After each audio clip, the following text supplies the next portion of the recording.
There are certain patterns that people do who succeed and certain patterns that people do who are frustrated or overwhelmed. And I want to share with you what those patterns are, because this is not about just giving you some little time planner, because that's not going to change your life, nor will a piece of software. What will change your life is learning how to control and direct your own mind and emotions, and doing it in a way that really gives you what you want versus what maybe your environment may be demanding from you right now. I hope that sounds like a journey that's enticing to you, because if it is, I think that the skills you're going to get here will give you a lot more than what you expected when you signed up for this course. Now, by the way, you signed up for a program here called More Time, and yet you know there isn't any more. So why would you sign up for a course like that? Well, probably because inside of you, you know that there's more time for what matters for you if you restructured your life a little bit. You may not know how to do that, but a part of you knows that that's really possible, or you wouldn't even take in a program like this. In fact, I got a really important question for you, and that is, what is time? I mean, think about it. What is it? What would you say if somebody said, what is time? Well, people have all kinds of interesting answers to that. It's a calendar. It's a measure of activity, some people say. But I would say to you that time is nothing but emotion. Time is a feeling, and we forget that, and that's why we get stressed. Because we don't think about our feelings. We create to-do lists. And we focus on activities, and very often we get all of our to-do lists done. We cross off all the activities, but we're still not fulfilled. And many times we've got a bunch of movement, but we really don't have any achievement, much less these good feelings that we're pursuing. I mean, think about it. Time, you've had experiences in your life where time flew, right? Where hours may have felt like minutes, especially if you're with somebody you love, or you're doing something that really juiced you as a person, something you're really passionate about. So you and I got to get clear that if we're going to have more time, what we really have to have is more of the emotions we deserve, that we're going to have to learn how to direct and shape our own lives in a new way. And by the way, the promise that's been given to us throughout the years was that technology was going to give us more time, right? How's that work for you so far? I don't know about you, but I found that as my life became somewhat more successful, it actually became much more stressful. And with technology, instead of that freeing me, in some ways, and it's my own fault, the technology almost became the master of my life. I found myself limiting and living a life that felt limited by all these reactions I was having. And what I mean by that is work no longer was something I did at the office. Work was something that followed me on my belt with my beeper. It showed up in emails wherever I was in the world, and it showed up on my cellular telephone. And I was constantly reacting and then wondering why, gosh, I have all this activity and I have no time, and gosh, I'm not really feeling very happy even though I'm doing some good things. The reason is because there is one thing, and it's not technology, that'll change your life. And you know what's great about this one thing is it's one of the most powerful forces in your life. And the good news is this force, this power is something you've been using your whole life. And that is the power of focus. Just by changing what we focus on, we change literally what we feel. What you focus on to a great extent determines whether you're succeeding or whether you're failing in your business, in your career, with your children, in your intimate relationships as well. So focus really determines the quality of our lives. Whether or not you're fulfilled or whether or not you just feel stressed is really a matter of focus. And ultimately, your achievement level is clearly directed on where do you focus? Where do you put your energy, your emotion, your time? But the challenge is that most of us don't direct it consciously. In fact, a lot of us are incredibly stressed because we don't consciously direct our focus. Extraordinary people who produce extraordinary results have a different way of thinking. OPA is a different way of thinking. It models what it is I've learned from being around several million people, some famous, some not so famous, but maybe more profound in what they've done for the world and for themselves. I think, wow, in business and in life, the way you focus your mind will determine your success or failure. Now here's the challenge. Most of us don't direct our focus because we're in reaction to environmental stimulus. What that means, in technical terms, made simple, is there's three things in our life that tends to grab our focus and make us react rather than really live our life on our own terms. What first gets your focus? Things that have the potential to give you pain. Things that you kind of worry about. Things that you are challenged by. Things that you think could be a real problem. That tends to get our focus, and we tend to call that worry. Worry is an achiever word for fear. We're fearful that something bad's going to happen, so we put a lot of attention into it. And sometimes it's at the expense of things that are much more important, like our family or our health. Sometimes we worry about things that will never happen. And I think that what happens for most of us is fear gets our focus. And it's natural. It's our survival instinct to avoid pain. But we've got to break out of it if we want an extraordinary quality of life and think differently. And I'm going to show you some ways that you can do that for yourself. The second thing that tends to get our focus is things that can give us pleasure, especially immediate pleasure. Why? Well, think about it. We're stressed a lot of the time. We want to get out of that stress, so we look for something to make ourselves feel good, because that'll happen real quick. And very often we pick things that make us feel good for the moment, but don't really make our life better long term. Very often what you'll do to feel good is go clean off your desk, right? I used to do this all the time. I got all these projects to do. I don't know where to start. I'm overwhelmed. Oh, my desk is messed up. Let me just arrange everything here. Because you know what? I can complete all that and feel really good about myself. Because truthfully, self-esteem, and I hate that term because it's so overused, but a person's sense of identity, our sense of certainty about our lives, our sense of worth, is tied directly to our feeling that we control events, not events control us. When we feel like events are controlling us, our self-esteem drops, our level of stress increases. So what a lot of us do is try and get control of it by doing little things or by doing something we're really good at. You know, let's say you spend a lot of time in your work and you don't spend much time with your kids because at work you feel like you're in control. And gosh, kids are a challenging thing. They're so different, they're so unique. You think you get all handled and they surprise you with something new, right? So very often we try to focus on those things we feel good about. Sometimes it's at the expense of the overall value of our life, and again, we're reacting still. The third area that tends to get our focus, if we don't put the stakes in the ground up front and say, here's what I'm gonna focus on, here's what I want for my life, is sure enough, we tend to get caught up in other people's demands. And then our life becomes about responding to other people's urgencies and reacting. You might say, but Tony, you know, my supervisor is gonna do that, or my boss is gonna do that. Yes, but I think you're going to find when you learn this OPUS system, you're going to be able to get your boss to get results they never had before. You're going to be able to do more for them than they've ever seen before. And you'll be able to literally help them to manage you and themselves more effectively if you have a supervisor.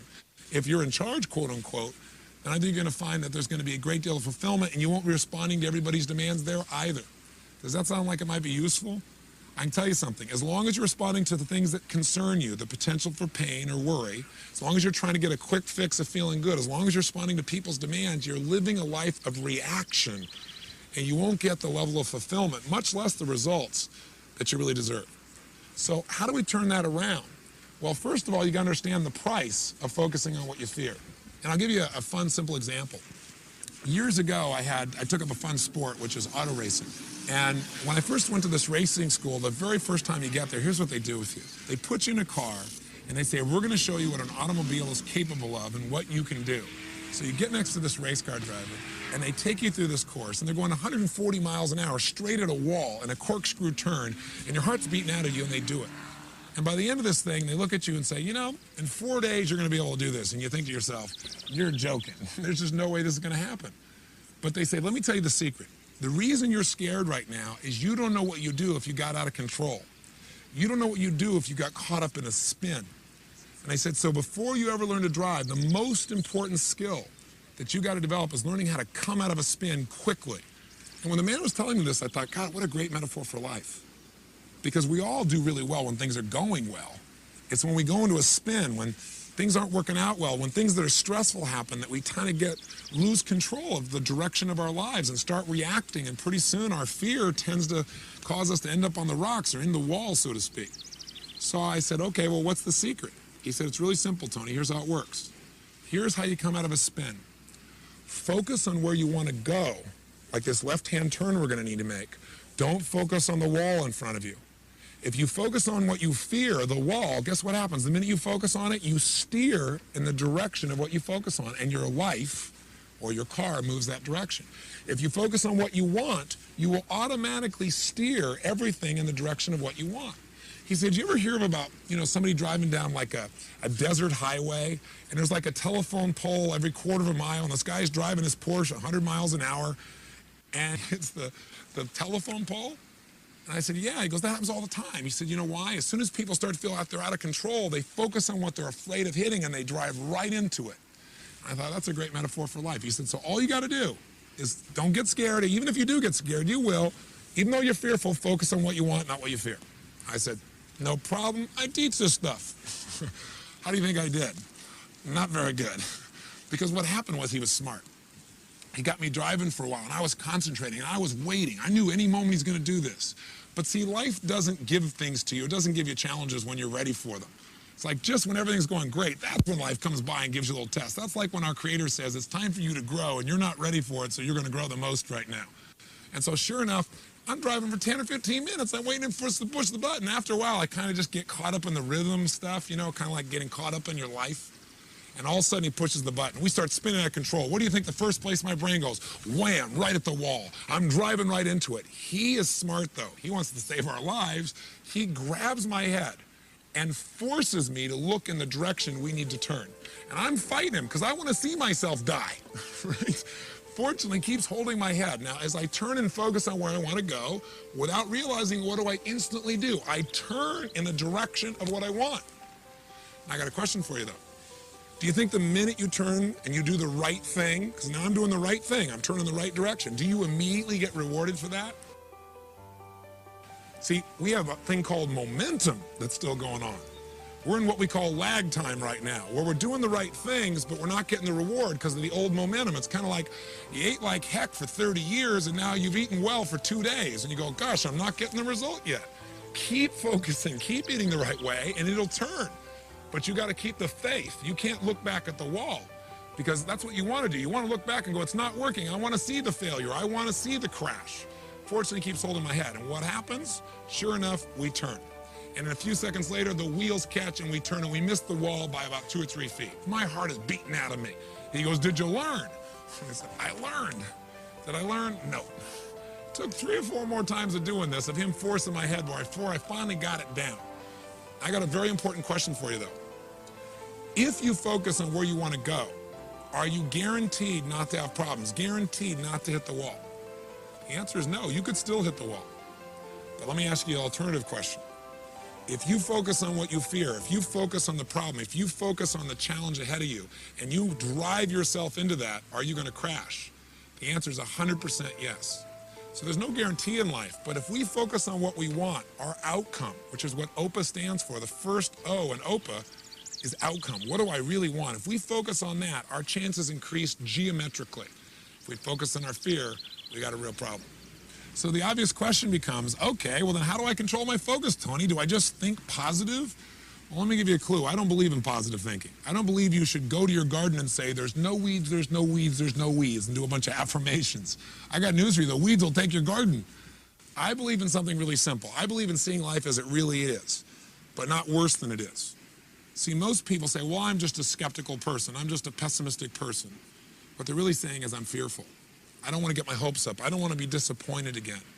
But I'm here to tell you in life, you got to see it as it is and not worse than it is. You can't try and protect yourself, or you protect yourself from success. You protect yourself from joy. You got to get your hopes up to make life work. So see it as it is, but not worse than it is. Second, you have to see it better than it is. Otherwise, there's no drive to make things better. You got to get a vision for what you want. What's the outcome? What's the vision for your life? Otherwise, you'll get caught up in the to-dos of daily living, and you'll say, gosh, you know, I don't know what it is, but I feel like my life's about making a living instead of really experiencing life. So if you get a view of what your outcome is, of what you really want, wow, the game changes for you. And then once you know how it is and then you have a vision for how you want it to be, then the obvious third step to succeeding is you got to make it the way you want it. And what we're going to show you with OPA planning is how to do that. Now, from a practical perspective, how do you actually change your focus in a second? Well, the way you and I do it is by asking questions. You see, when we say we're thinking, what we're really doing is asking and answering questions in our mind on a consistent basis. That's all thinking is. Thinking is the process of asking and answering questions. And if you ask a lousy question, what are you going to get? A lousy answer. So if your question is, how come I can never lose weight? Your brain gives you an answer, because you're a pig. Or if you say, how come I can never pull this off? Your brain says, because you're a schmuck, because you're not ready, because you came from a dysfunctional family, or whatever lousy answer comes to a lousy question. What would be a better question around this idea of losing weight? Well, you could say, well, instead of how come I can't lose weight, you could say, how could I lose weight? Challenge that question. It's a little better, but you'll probably say, I'd go on a diet. And diets are painful, so you probably don't want to do that. What would be a better question? How about, how could I lose weight and really enjoy the process? That's a different outcome, a different result than just losing weight. It's losing it and enjoying it. Now, if you ask, how can I lose weight and enjoy the process, your brain will give you a different answer because you're asking a better question. Now it might say, you know what? I've always wanted to learn to horseback ride or play polo or whatever it is you love to do. Maybe I'll go do that. Or I love to play basketball. What if I could play basketball and I'm not even thinking about losing weight and it'll happen automatically? If you want a better answer for your life, you got to ask better questions. If you want a better plan, then you better ask better questions. And by the way, this is true of some of the most riveting aspects of our life because all human beings' lives are driven by the questions they ask. Some people succeed in life and they ask the question, what's wrong with me? And they wonder why they feel depressed all the time. Or why can't I figure things out? We have to be very careful about the questions we ask ourselves. Does this make sense? I hope it does.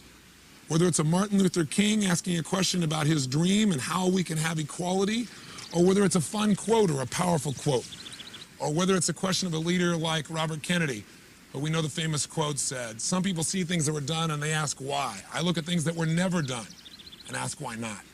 If you want to change your life, you got to change your questions. And if you want to change the experience of planning, you got to stop asking that silly question that everybody asks when they're going to plan something. I used to do this all the time. What is the question we all ask when we're going to plan something?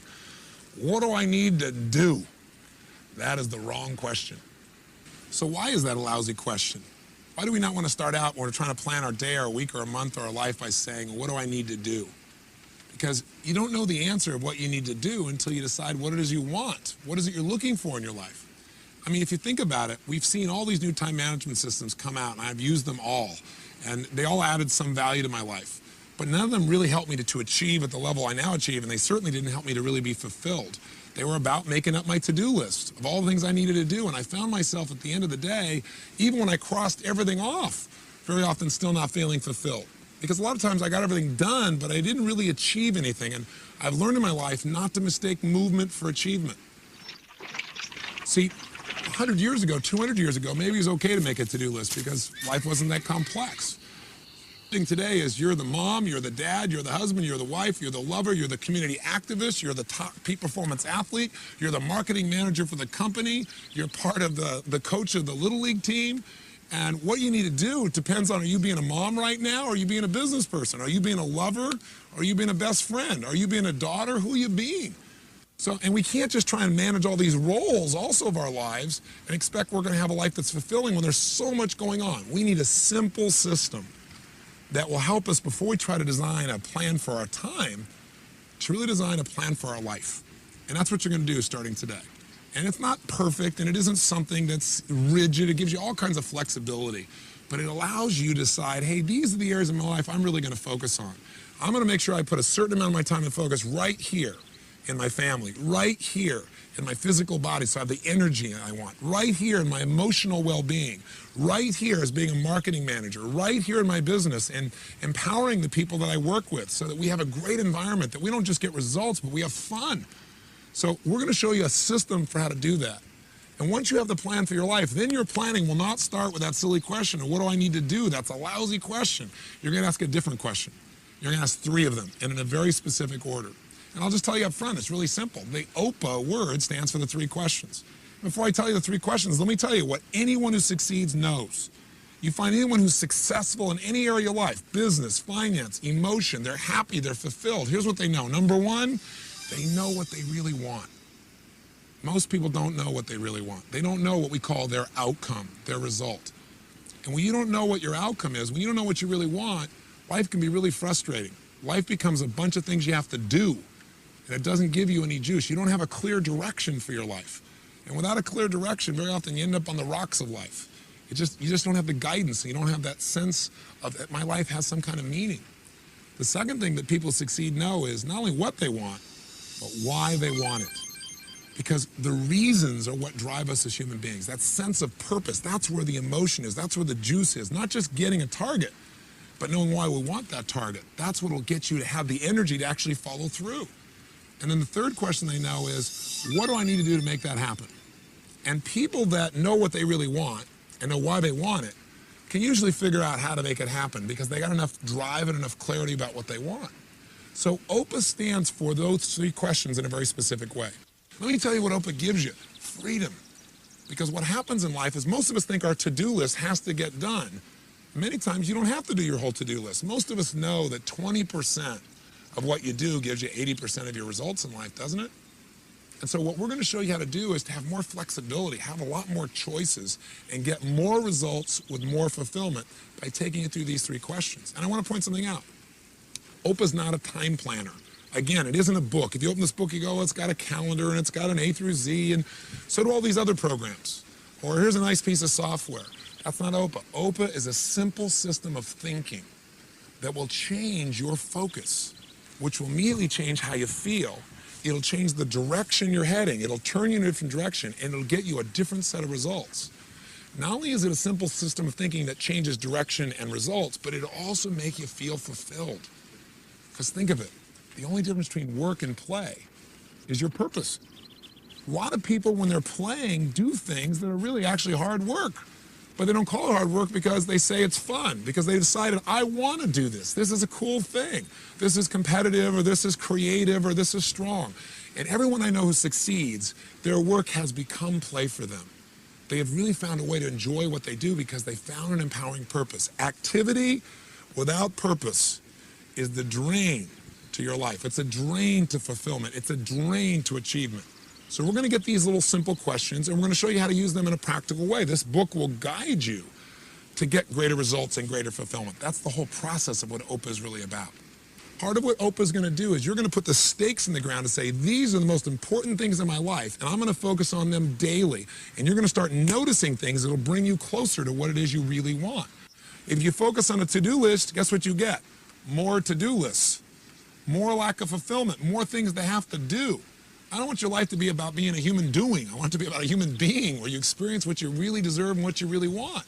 This is a chance to really get fulfilled, to change the emotions. I mean, would you like to feel more joy on a daily basis, more passion, more excitement, a greater sense of confidence and certainty? That comes from knowing that you're in control of the events, not the events are in control of you. I want you to have a system that is your system, your life management system. That's what OPA really is. So I want to invite you to join me now. Come on this journey. Decide right now you're going to do whatever it takes to master this. Because I can tell you that in my own life, I feel so many great privileges. And I'm sure some of it must be luck. There's luck in anything. But a huge part of it, I can tell you honestly, has been focus. I focused on what I knew was most important in my life, and I've created what I want for my life, which may be different for you. But I want you to have what you want to have, not what the environment is demanding from you, not what your next email is requesting, but what your heart and soul deserves and desires. So to do that, let's start with an OPA. So get started. You know the outcome. The outcome's really simple. Right now, you got to decide, am I committed to mastering a system for managing all my life, so my personal life and my professional life work together, so nothing has to suffer. And I believe that's not only possible, I'm committed to that result. The next question is why? Why are you going to become not just good at this, but outstanding? What's your reason? That's what I'm going to ask you to do right now. And I want to thank you for letting me dump so much on you in this short period of time here. I'm looking forward to hopefully meeting you someday soon, but for right now, let's get focused and let's get this life management system called OPA in your life now and begin the journey towards a life of incredible results and extraordinary fulfillment.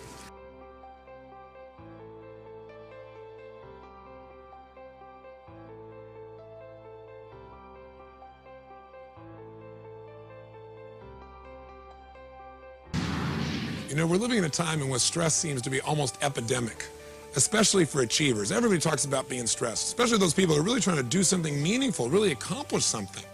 And I want to make sure that your drive for success or to make a difference really leads to the joy and the fulfillment and the excitement and the passion and the pride that you're really looking for. In order to do that, whether or not you're feeling fulfilled or whether you're feeling frustrated, to a great extent has to do with where do you spend your time? What zone, what dimension of mind, emotion, and focus do you spend your time in? For example, do you spend a lot of your time really looking for distraction, looking for a way to escape the stresses that are already there in your life?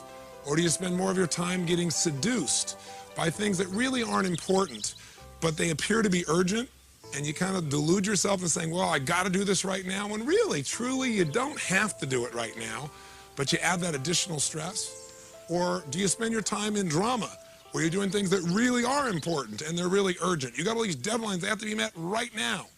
Maybe some of the deadlines that are stressing you out now because things weren't handled earlier on. Or have you managed to spend the majority of your time in your life in what I call the zone of fulfillment? that dimension where you're doing things that are really important, but not really urgent.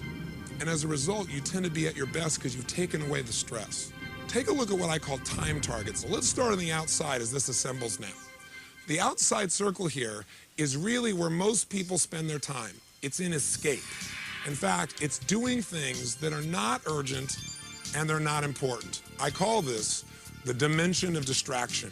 Or for short, you could just call it the escape dimension. This is what happens for most people. They have all these goals and desires. They don't know how to manage them all, so they look to escape. How? Drink some alcohol. Go hang out. Go watch television. Do something that for the moment is escape. Now, is that all bad and all wrong? The answer is no. But if you spend the majority of your time there, you won't be fulfilled as a person and your stress will actually increase. Now, the next circle, closer into the target, is that area that we call the dimension of delusion. That's because this is the area where you start doing things that are urgent. This is where you spend your time, but they're really not that important. And what fits in this category? Emails. I mean, these days, all somebody's going to do is type something and they can send it to 50 people with one keystroke. So a lot of us end up with a lot of emails that don't really, they beg us to respond immediately, but would you agree with me? A lot of it is just things that seem important, but really aren't important at all. They're just urgent because there's this demand that says, handle me, I'm here on your screen. The more classic example is the telephone. I mean, the phone rings and you're in the middle of something really important. And now you run to grab it and break the pattern of your focus and your feelings. Now, if we go to the third ring, the one closest to the bullseye, that's urgent and important items. That's the dimension of demand. That's where something says, we got to do this right now. You're going to have to spend time there. And a good portion of your life, if you're an achiever, is spent there. But if you spend too much area, too much time, too much focus, too much emotion in the area called demand, in that dimension, you're going to be one stressed character. So you've got to have a certain percentage of your time here, but not more than you need. And life will give you plenty of urgent and important things to deal with without you not doing your part. Where do you want to spend the majority of your time? You want to hit the bullseye as often as possible. That bullseye is the dimension of fulfillment. That's when you're doing things that are really important, but they're not urgent right now. Now, what fits in that category? Your health. Most people wait till they have a health problem to try and deal with it, and very often it's too late. We got to make that something that, even though it's not urgent, we make important, and we make that the time we spend no matter what. We spend time in what's important. So one of the secrets here is to identify, where do you spend your time? Are you spending 20% of your time in the zone, 60% of your time in urgent and important, called the dimension of demand, and then 5 and 10 or whatever in the other two? Are you spending 50% of your time in the zone? Let's do some time accounting of last week. Go for it and let's do it right now.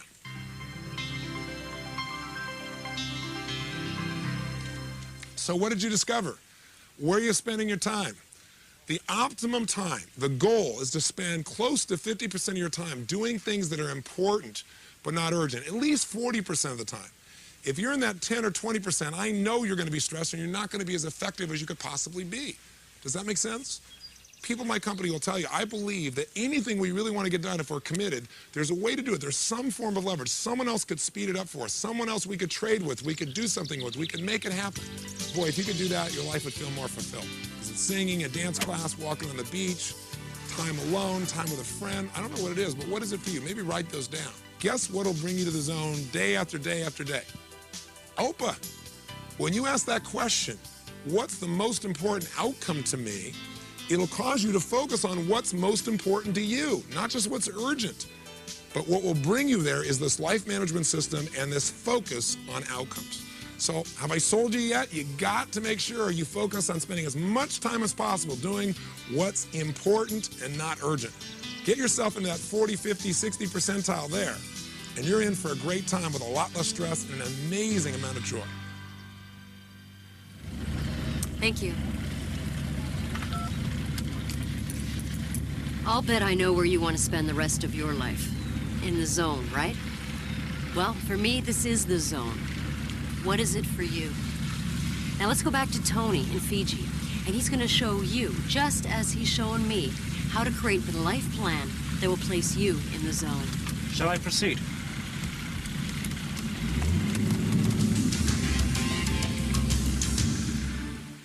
Now we're going to talk about categories of improvement. What we're really talking about is creating a life plan for you now. If you don't have a plan, you fall into somebody else's plan. It's the old thing of if you fail to plan, you plan to fail. It's an old overused phrase, but it's really true. Without a plan, your focus goes to what you fear, something that could give you pain, or it goes to something that gives you pleasure for the moment so you can get out of the stress, or it goes to something that someone's demanding for you. We want you right now to begin to create a life plan. In order to have a life plan, you got to have something you can manage. Think of this as a life management system. If you're going to manage your life, you got to look at what are the areas of your life that you really need to manage in order to succeed and be fulfilled. We call these areas, obviously, areas of management. There's only two primary areas of your life you really have to manage. Area one is obviously your personal life. And we're going to take a look at what are the areas that you need to focus on a regular basis in your personal life in order for you to not only be fulfilled, but have a life that really works. In your professional life, there are a lot of different things you got to look at. If you try to think about all of them at once, it's a bit overwhelming. But virtually everything you do in your business life or career can fit into 4, 5, 6, or a dozen categories. Think of it as areas you're going to focus on.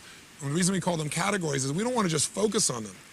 These are areas that we want to continuously focus on and do things to improve them.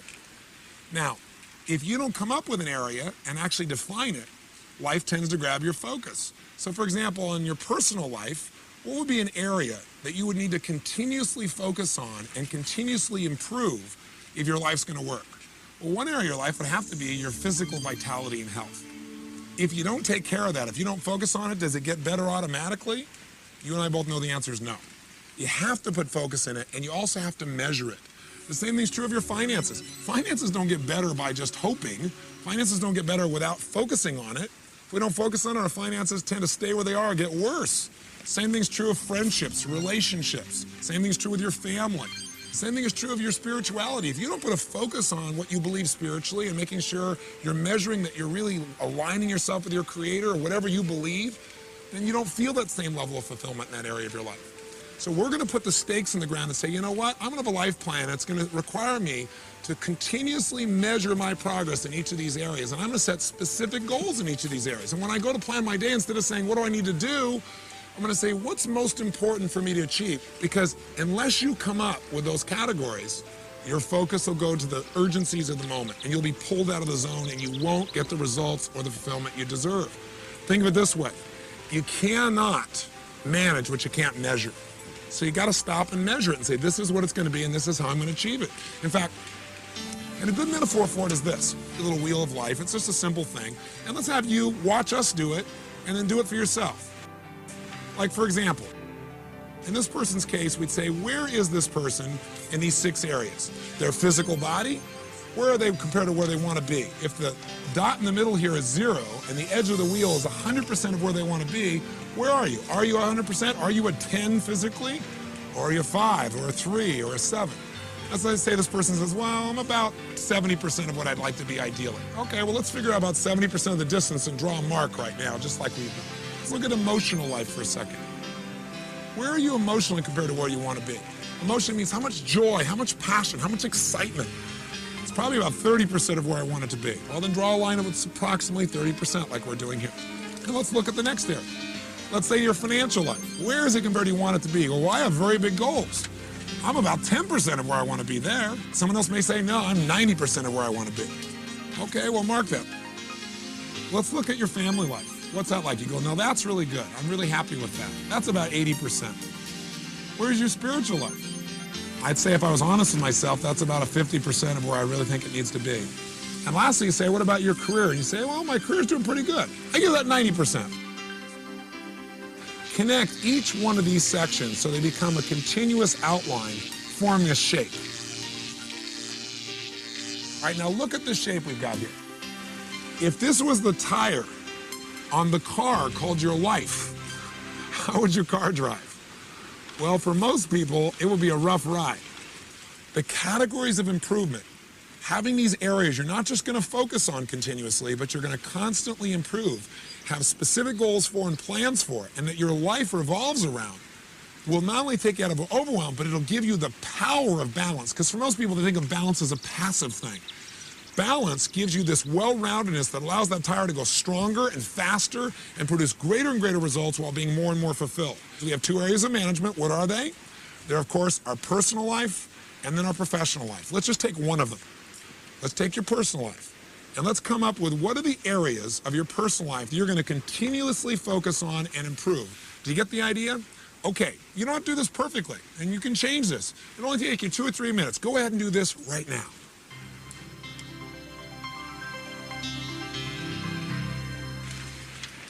Now, that was pretty easy, wasn't it?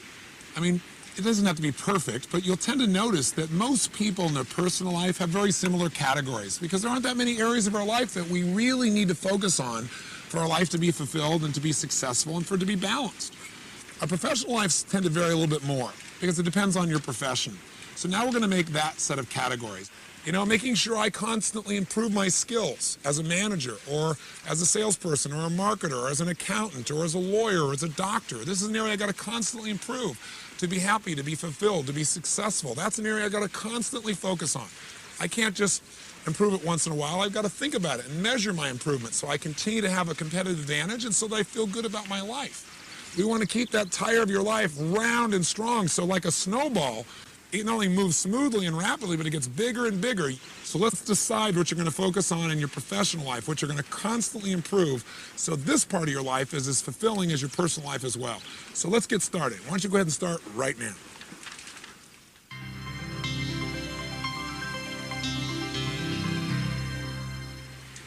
So how'd you do? I'm sure not perfectly. I know I was far from perfect making my first list of professional categories, but you can make it better. You're getting a start here. Roles are the places, the way you think about yourself, I guess I should say, as you're working in this area. So for example, if you go, I got to work on my finances, it's different than you say, you know, I need to work on being my financial genius today. Because when you're feeling a financial genius, it makes you smile. It puts you in a different place. In these areas of your life, these categories of improvement, let's juice them up. Let's say the area of your physical body, maybe we'll put a word or two there like world-class fitness, and then we want to create 2 or 3 roles, or maybe more. Who are you? You're an athlete. You're maybe an Adonis, right? Something humorous, something that'll juice you up, something that'll make you smile, something that'll say, wow, when I think about that, I want to go there. I want to spend time in that particular area of my life. I'm a pilot, for example. Saying I'm a pilot is interesting, but when I go, you know, I'm a licensed source of passion. That makes me laugh. That makes me smile. That allows me to share that feeling with other people in a different way. Let me give you some specific examples of how this could affect you. I had a woman who came to one of my seminars here for more time, and she was really frustrated, really depressed. And she raised her hand and she goes, well, what if you got categories, but you don't want to make any categories because you hate your job? I said, well, you know, let's talk about that for a second. What's your job? She goes, well, I'm a school teacher. And the look on her face made you know that she wasn't too terribly thrilled about it. So I said, well, what do you associate to being a school teacher? What are your roles as a school teacher? Because when you have an idea of who you are, you come up with these beliefs about what you are. She goes, well, I'm a disciplinarian. She goes, I'm basically the enforcer of the state's will. I'm a babysitter because their parents never took care of these kids, and so I have to constantly discipline and babysit them. And she was rather harsh. I said, ma'am, I understand how you feel, but can I ask you a question?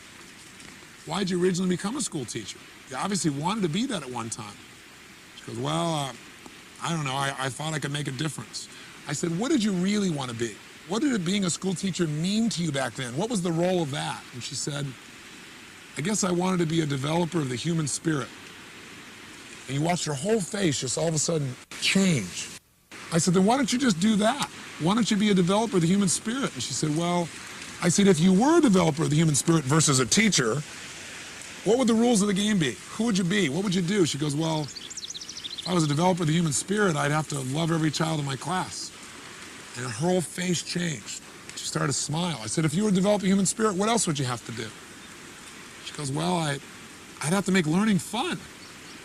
I'd have to get to know the parents and not make them wrong and help them understand their own children and what's happening in their lives. And she went on and on and on. And I said, so how do you feel about your job? She goes, I got a career.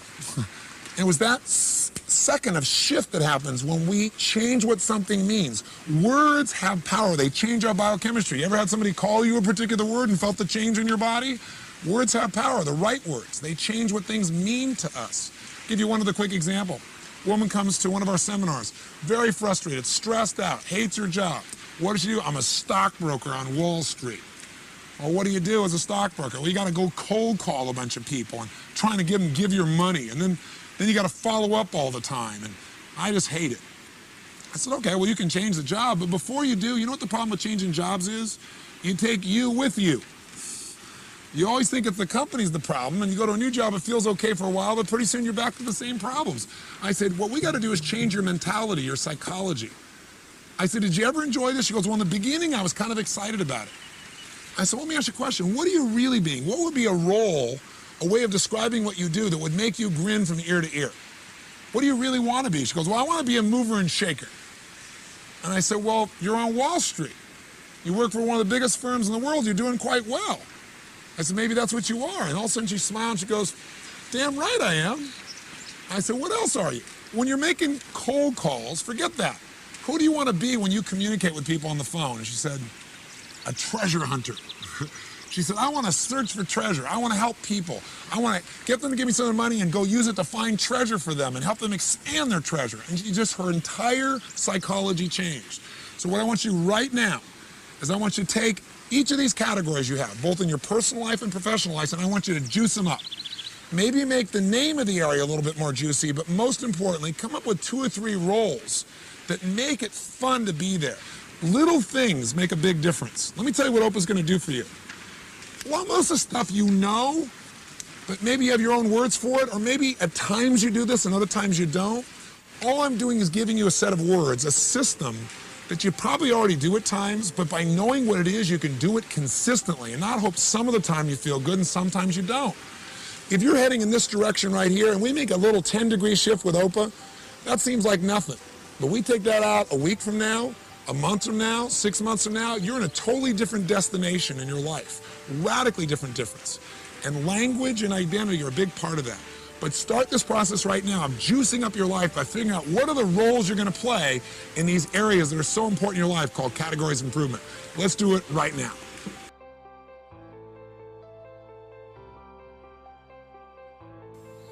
So we've got to ask those questions. So now the big question is, how do we turn this into a system? Well, a big part of the system of being able to manage something, besides knowing the outcome, knowing why, and the action item, is creating a visual chunking system. Now, what the heck does that mean, a visual chunking system? Well, let me give you an example. When we are given tons of information really quickly, and we get this little bit of information, this and this and this and this and this and this and this and this, pretty soon a human being gets overwhelmed. But if we find a way to connect various things through a period of time, we can find a shape, and pretty soon all of these items might become 3 things. I'm going to get the idea of what I mean by this. So instead of all these individual items that make you crazy, chunking is grouping together individual items, resources, ideas, or thoughts, so that by grouping them together, they become more useful. And part of what makes them more useful is by collecting them together, you're able to focus on them and not become overwhelmed. How many follow that thought? Say aye. So I'll give you an example, and let's test your chunking ability real fast. I'm going to show you a series of letters. And what I'd like you to do when I show you those letters is I want you to immediately chunk those letters. What I mean is I'm going to show it to you very briefly, and the camera should only look straight on here when I go to show you. And I want you to write them down, what you remember. I'm going to give you a very brief time to look at it. Okay, you look it up on the screen will probably be the easiest way. Here we go. Okay, write it down.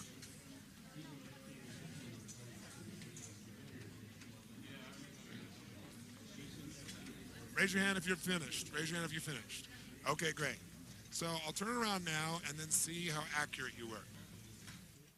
How many got them all accurately in order? Let me see a show of hands. Okay, keep your hands up. So we got less than 5% of the room, probably 3% of the room. How many got, well, how many letters are there? I think there's 11. 1, 2, 3, 4, 5, 6, 7, 8, 9, 10, 11. How many got, of the 11 letters, you got at least 7 or more of them accurately?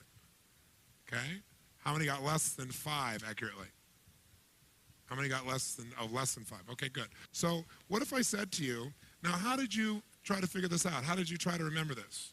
Somebody who succeeded and did it. Sir, did you get them all? Okay, tell me how, now what I want to see is how he chunked it. Now what does chunking mean? He didn't try to get the whole thing at once. He grouped it in some way, I'd be willing to bet. That's why he was able to retain it. So how did you chunk this? EUB, QEL, and EUB, QEL, QEL, and then QRAW, or UU. Okay. So he chunked it into 3 chunks. Okay, and that helped him to remember it. Okay, give me a hand, nice job. Yes.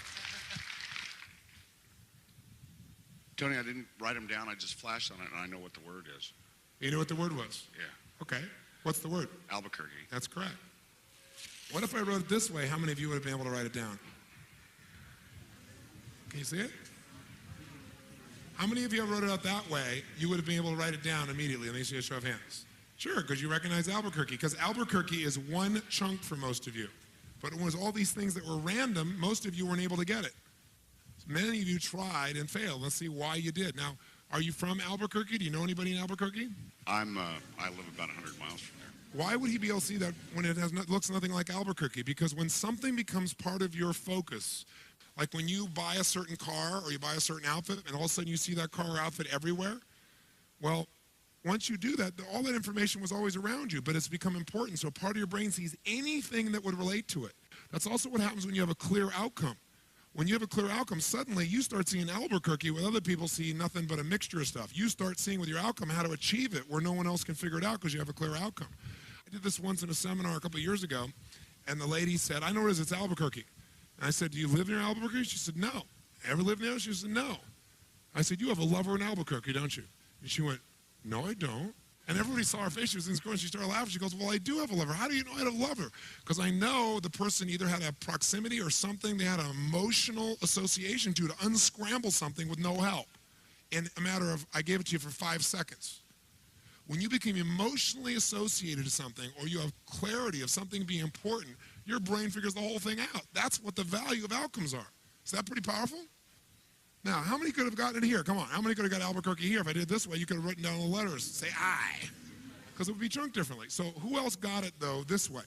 As more than one. Yes, how did you chunk it? I made it Yubkel Crow. E-U? B. B. Yubkel Crow. Kel? Crow. Crab. So she chunked it how many times? 3 times, and she chunked it auditorily instead of visually. How many see that? By the way, do you see a pattern? Both these people that succeeded chunked it 3 times. Somebody else. I sort of started off by just doing what this dude back there did, which was just sort of like one at a time. I sort of put EU, BQ, EL, and then just the growl sort of seemed to work, so I probably just threw that down. So you still chunked 2, and then you went to three the last twos one. and then... So she still did.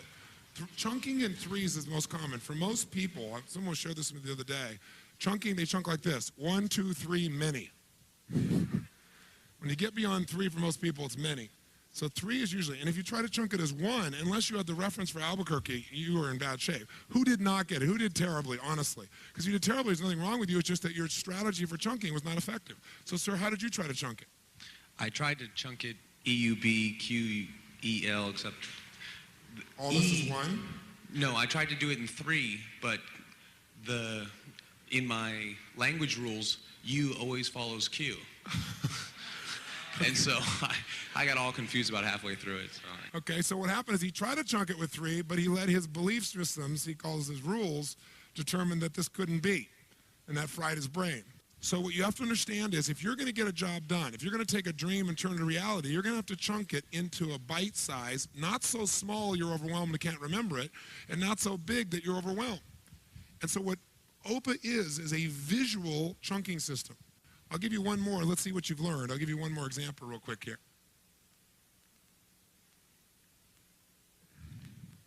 Are you ready? This one's easy. Ready? Put your pens down. I want you to remember this in your head. This is a chunking thing. Here we go.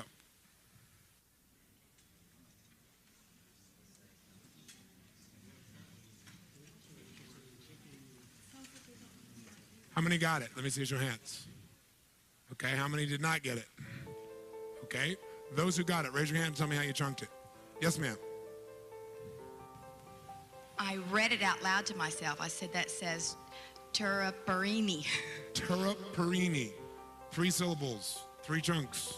She used auditory, 3 chunks. Give her a hand, nice job. Oh, come on, give her a real hand. Who else got it? Yes, ma'am, how'd you do it?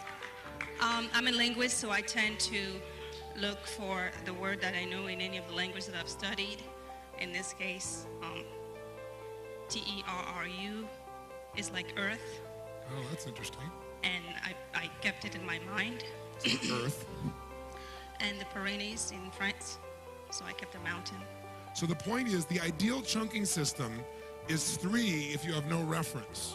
If you have a reference for something, you can chunk it in a larger chunk. For example, driving your car, your stick shift now is 1 chunk for most of you. In the beginning, it would have been useful if you could have said, okay, there's the things I do with my feet, there's the things I do with my eyes, and the things I do with my hands. But what happens for most people is they go, what am I going to do? I got to put this, and I got to do this, and this, and they have no chunking system in the very beginning, and so they're overwhelmed. But very quickly, unconsciously, your brain begins to chunk 3 things, and eventually, when you're familiar enough, it becomes 1 thing. It's like it all come together in your head, and you'll be able to do things no one else can do. How many follow? So what I did with the human brain is chunk the entire psychology of what makes a human being do what they do. So that's what you can now do with your life as well through this process.